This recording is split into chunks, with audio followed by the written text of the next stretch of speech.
What's good, y'all? Welcome to my review for this week's episode of Sword Art Online. Alicization, and well, they did it again. A1 Ricky Kawahara. Well, this is more of a Ricky Kawahara problem. Do you have no self-control? You just couldn't resist, could you? You had to put in another rape scene. This whole episode was just, half of it was just that rape scene. And not only do we get one rape scene, we got two! It's almost like A1 was like, okay, we had two SAO season debut this year. We had, we had Gun Gale Online, alternative. And we have season 3. One of them didn't have a rape scene, so we now must put two rape scenes in there! Well, now this is going to be an interesting episode because I didn't necessarily like this. I loved this episode. Well, I loved the last half. Although I think they kind of went a little overboard with the gore, it still was very satisfying to watch. Getting those fuckers getting their comeuppance. Why they didn't decapitate them and finish them off, I do not know, because those fuckers, or at least cut their balls up, because those fuckers do not deserve to keep those. I will say A1 topped themselves when it came to a villain getting their comeuppance, because this was far more sad than what happened with Suko back in season 1. And I would almost have to say that out of the 3 rape scenes we have gotten in SAO, like 60, I guess it's now going to be a tradition with Sword Art Online. We're like, okay, what's the next rape scene? I really hope this is just the only one. After this, Ricky Kawahara got it out of his system. He was like, okay, no more for the rest of this arc. Now, apparently, this man actually tried to defend his actions for that in his Twitter. Because, I was looking at Chibi and he was like, SAO though. And then I looked at his comments and one of them said, check the SAO wiki about, because he made some because they translated some tweet. So I went to Ricky Kawahara's Twitter and he made he had a series of tweets just him pretty much explaining his act. Now, I was reading just the translations they have on Twitter, not somebody who actually speaks Japanese and translates. So I don't know how accurate those translations were, but yeah. So I'm going to take those with a grain of salt.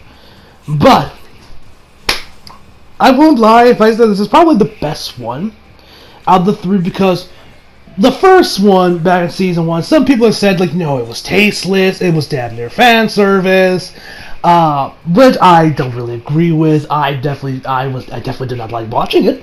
I was just nothing but filled with rage, that whole scene to see Austin. But every time I rewatch it, I almost can't help but start laughing around the end when Suko starts licking Asuna's tears. And then in the second one, we had Asuna. But in this one, I did not feel rage. I did not feel... Okay, there was a couple times where I almost started laughing, but I feel like that was done on purpose. Oh god, A1, you sick fucks. But I was filled with nothing but dread, and just oh my eyes! I was like, you don't do something, man! So this is probably the best one. I have something else I have to say about the rape scenes that I have noticed, but I will discuss that when we get there in this week's episode. But anyway, I will also say, I swear to fucking God, if the voice actors for Ryus, I forget their names, Kirito and Yujo's, apprentice, if those girls did not get a fucking raise after this episode's voice for the performance, because they gave out some amazing performances. I was like, oh god, oh no. I swear to those the guy, and I could just imagine being the ADR guy, watching them just give out this performance. I could just imagine just sinking in my chair, being like, what have we done? What have we done to these poor women, making them do it? But I gotta say, oh my god, how the hell is the dog gonna handle this? I don't know if they've already gotten the cast figured out for these new characters, but whoever has the unfortunate honor to voice Humbert, Ryus, and those 2 girls, Godspeed to you! Because you are going to need it when you get to this. I can imagine when they get cast, they're okay, fuck, we gotta do that scene. Oh, crap. I don't know, is this episode even gonna air on Toonami? Because, SAO's always been aired on Toonami. I'm curious, is this going to air there? Can they hear this? On Toonami? I guess we'll have to wait and see, but okay. Enough jibber jabber. Enough of me talking. Let's get to this week's episode. Oh god, I'm not looking for it. So, right before the episode even begins, there is a warning on top of the right. The episode starts says like, "Yo, warning! This episode contains violence and sexual assault. This episode is for mature audiences only. Viewer discretion is advised." I'm like, "Oh fucking hell, come on!" And now, if you follow me on Twitter, you know that I actually posted about it. I was like, "Oh great!" I was like, "Oh no!" And I was like, "Reki Kawahara, you couldn't resist, could you?" Like, what is with Reki Kawahara and rape? I get it if he wants to make us just absolutely despise the villains, but there are so many better ways you could have done this without always having to resort to rape. Maybe you could have had them cut their hair, or, you know, have them cut their hair, pull some prank, get them expelled. You could have done so many things to get us to hate them. Why must you always resort to rape, my friend? Why rape? What is your obsession with rape? Do you have a fetish for it that I do not know about? If you do, Jesus fucking Christ, what the fuck is wrong with you? Granted, like I said, this was definitely not shown off to be like fan service, like some hentai. This was meant to be like, yes, you were supposed to be uncomfortable. You were supposed to squirm in your seat, damn near look away, but you can't.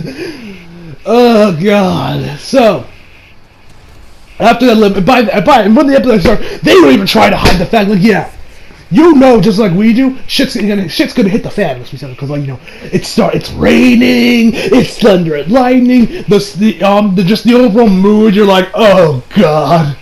Like, from the start, they're like, yeah, we know you're dreading it, and we're gonna make you as uncomfortable as possible before we even get there. So, like, yo, it's like rainy, there's like very somber music, it just puts the tone of like, shit's gonna go down. Like, if you did not, like, they were like, we put that message in there, you know what's happening. Like, because, hear about this is actually the first time this has ever happened in SAO, at least in my memory. Because in Season 1 and Season 2, there were not messages that said, like, you know, warning, this episode contains sexual assault. Was this because of all the stuff with Goblin Slayer? But, well, I guess this tops Goblin Slayer. There's even a Goblin Slayer reference in this episode as well.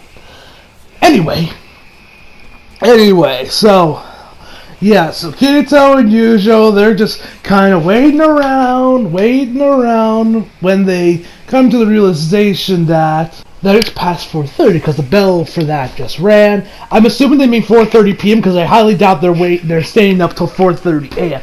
I can't tell because it's raining like crazy, storm the clouds, it's all cloudy, you can't tell anything. And they're late. Roni and Tisa, they're late. They're never usually this late for a clean, right?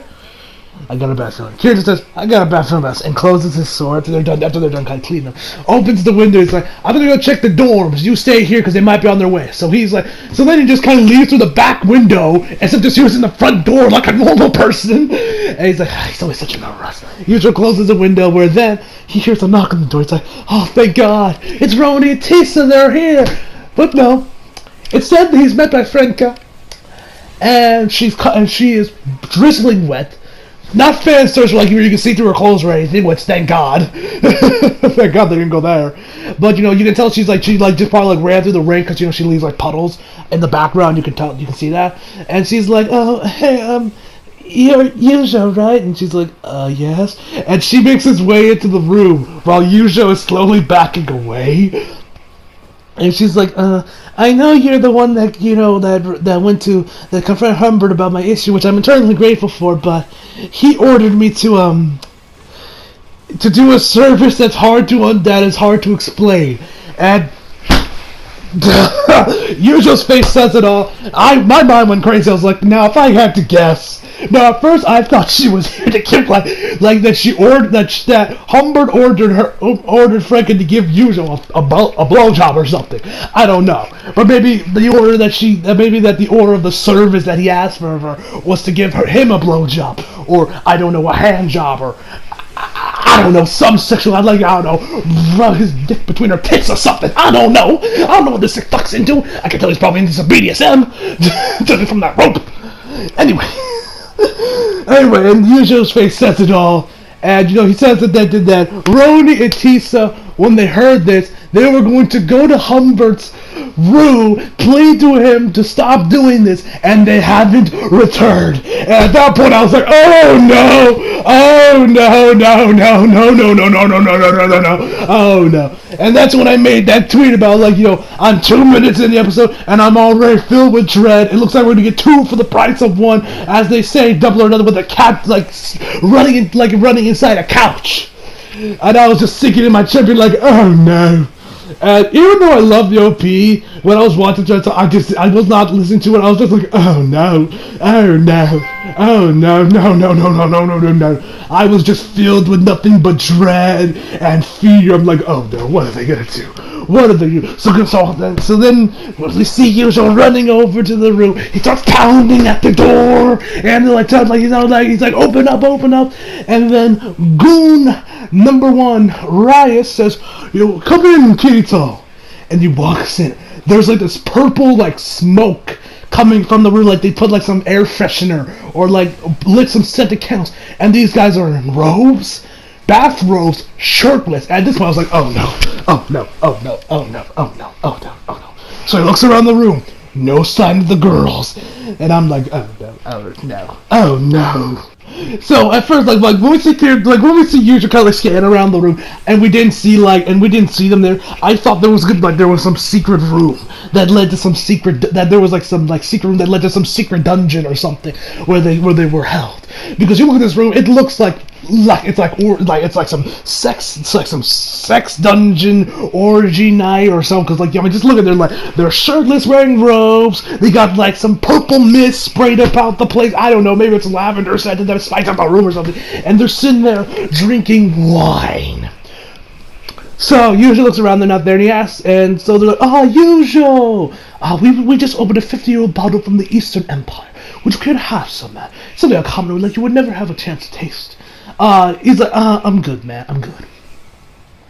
So he asked if his apprentice Tisei showed up here, and Kirito's, if Kirito's apprentice Roni was here, and they're like, yes, I will give them credit. It's quite brave of them to, confront the elite, the second seat and third seat elite disciples, but they need to be careful. Being so confrontational could be seen as rudeness or disrespect. I'll hear your valued opinion at a time. And it's like, so where are they? And then they give off the smuggest smiles, the smuggiest of smug, the girl from Nagatoro from Please Don't Bully Me Nagatoro. Her smug smile is out smugged by these sick fucks.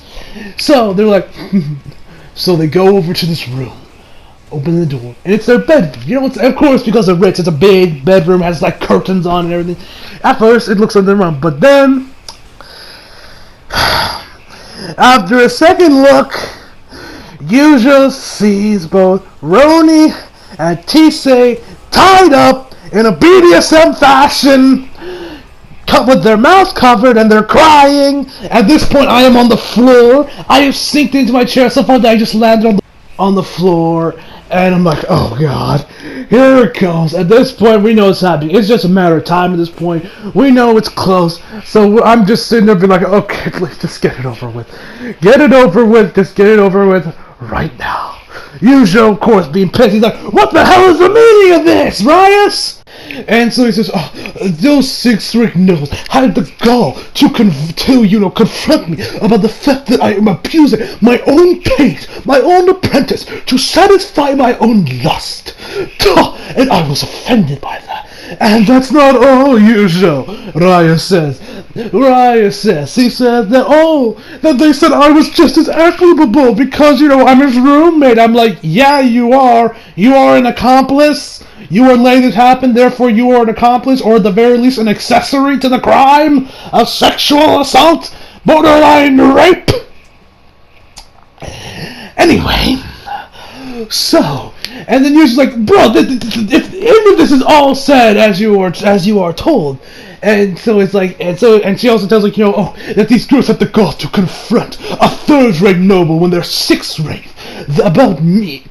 I just had this punishment was unavoidable. I had to do this, yes, because in these guys' twisted sense of mind, accusing you of raping of sexually assaulting a girl, sexual assaulting your apprentice means that you should rape the girls that are accusing you when there's tons of evidence that support the claim, and that you will definitely be found guilty in a court of law.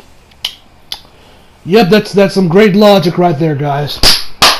Amazing logic. These are upper echelon of humans. They are so more self-aware than we are. My God, we need to study them because they clearly have they use more percentage of the brains than any of us. My God, what scholars these assholes are. Anyway, so it says that this goes against the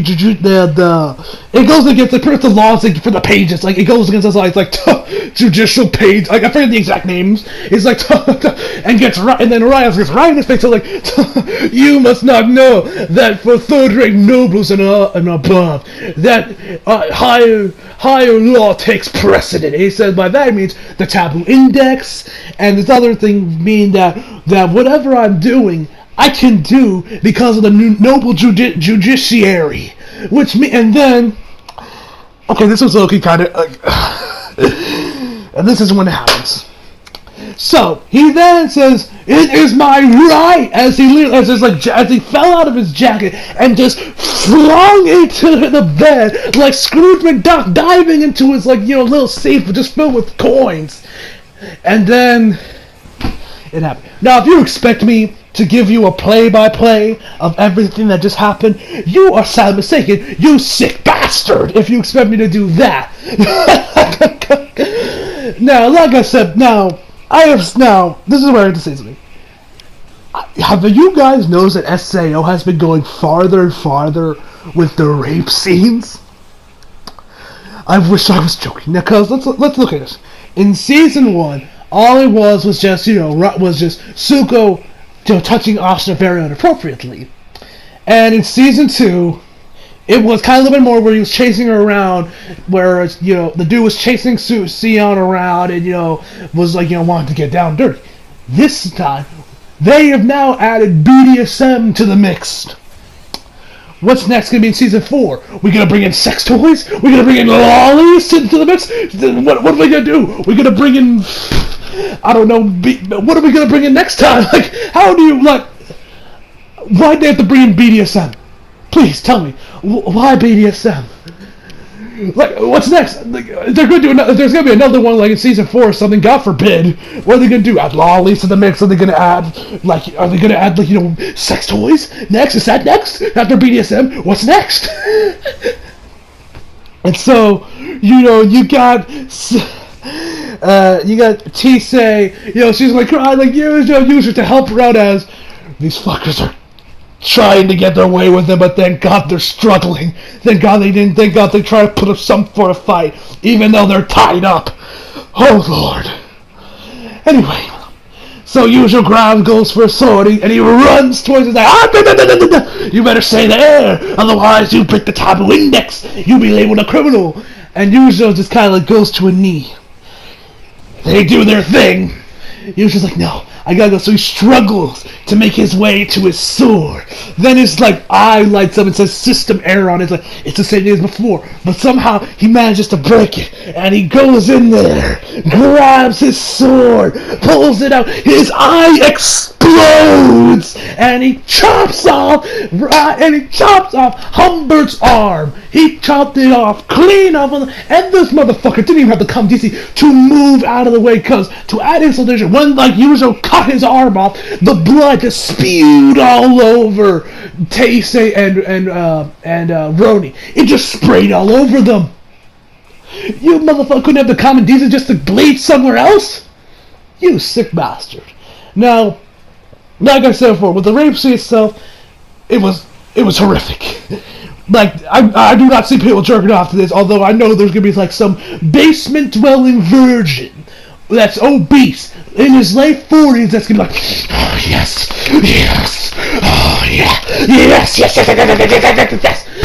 There's some sick fuck jerking off to this weird shit. Ugh. he's gonna be burning in hell. I know that much.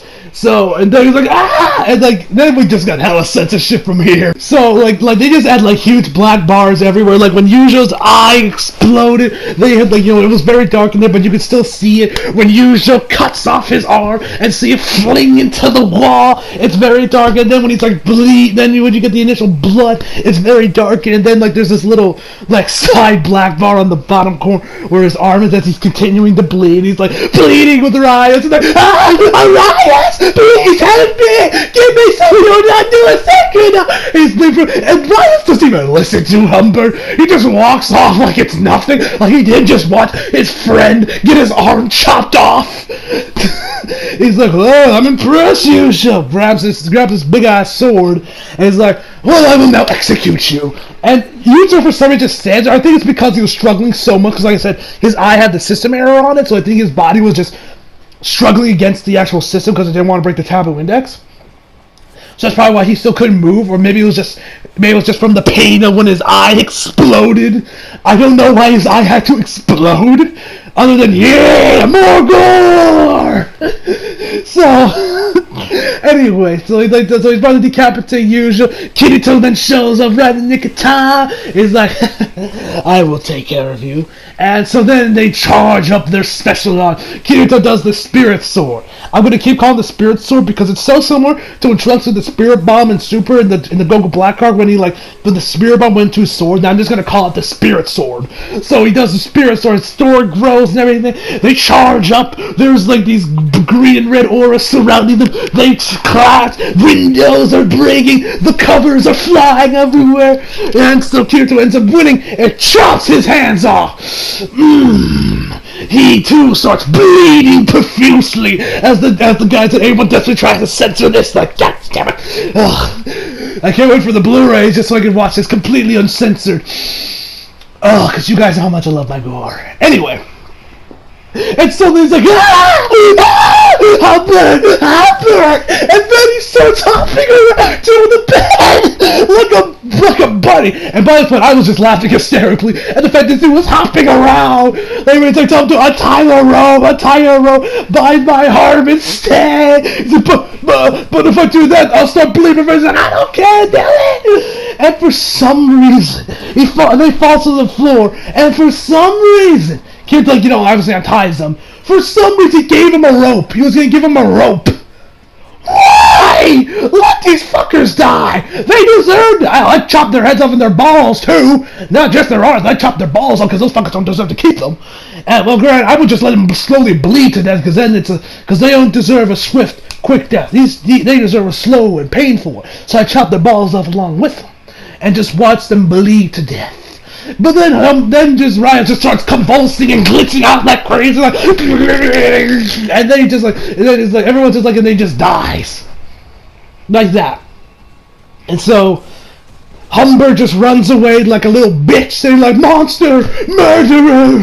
Even though you were the one that instigated this, and you should be happy that they didn't kill you, but whatever. Anyway, so he runs away like a little bitch.